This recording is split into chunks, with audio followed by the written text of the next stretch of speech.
ایک جنگل میں بہت سے پرندے اور جانور رہتے تھے۔ انہی جانوروں میں ایک چالاک بیل بھی تھا۔ ایک دن بیل جنگل میں گھومتے ہوئے ایک غار پر آ پہنچا۔ اس غار کے قریب ایک بڑا تالاب تھا اور ہری بھری گھاس تھی۔ بیل نے سوچا یہ میرے رہنے کے لیے بہترین جگہ ہے، چنانچہ اس نے اس غار کو اپنا گھر بنا لیا۔ بیل کو غار میں رہتے ہوئے کئی دن گزر گئے۔ وہ کھیتوں میں چرتا رہتا، اب وہ کافی موٹا ہو چکا تھا۔ بیل اس غار میں بہت خوش اور پرسکون زندگی گزار رہا تھا۔ ایک دن بیل اپنے غار کے باہر آرام کر رہا تھا کہ اتفاق سے ایک شیر کا وہاں سے گزر ہوا۔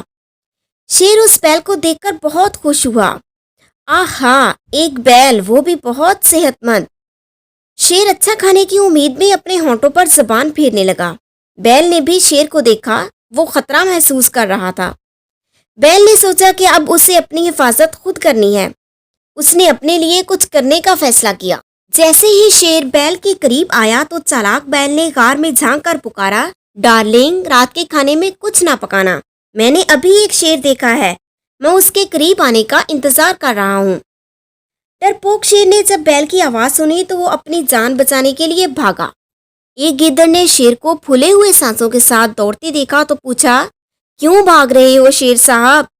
شیر نے گیدڑ کو پوری بات سنائی۔ گیدڑ نے کہا کہ بیل نے شیر کو بے وقوف بنایا ہے۔ گیدڑ نے مزید کہا، میرے ساتھ چلو، ہم مل کر بیل کو مزے سے کھائیں گے۔ لیکن شیر بہت ڈرا ہوا تھا، وہ گیدڑ کی بات پر یقین نہیں کر رہا تھا۔ گیدڑ سمجھ گیا کہ شیر اس کے ساتھ آنے سے کیوں ہچکچا رہا ہے۔ گیدڑ نے کہا، ٹھیک ہے، پھر اپنی دم کو میرے ساتھ باندھو اور میں تمہیں بیل کے غار تک لے جاتا ہوں۔ اگر بیل نے حملہ کیا تو سب سے پہلے میں ہی پکڑا جاؤں گا۔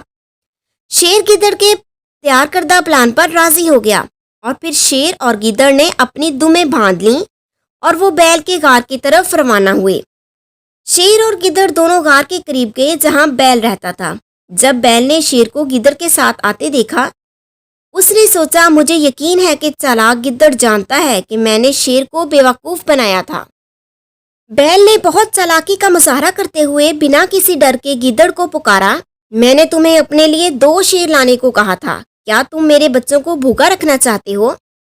بزدل شیر کو اس بار بھی یہ احساس نہیں ہوا کہ بیل اسے پھر سے بے وقوف بنا رہا ہے۔ وہ بہت گھبرا گیا اور جتنی تیزی سے دوڑ سکتا تھا دوڑتا ہوا گیدڑ کو اپنے ساتھ گھسیٹتے ہوئے پتھروں اور کانٹوں پر دوڑتا ہوا واپس آیا۔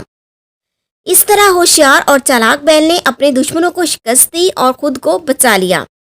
گیدڑ اور شیر دوبارہ کبھی اس غار کی طرف نہ آئے اور بیل اپنی بیوی اور بچوں کے ساتھ ہنسی خوشی رہنے لگا۔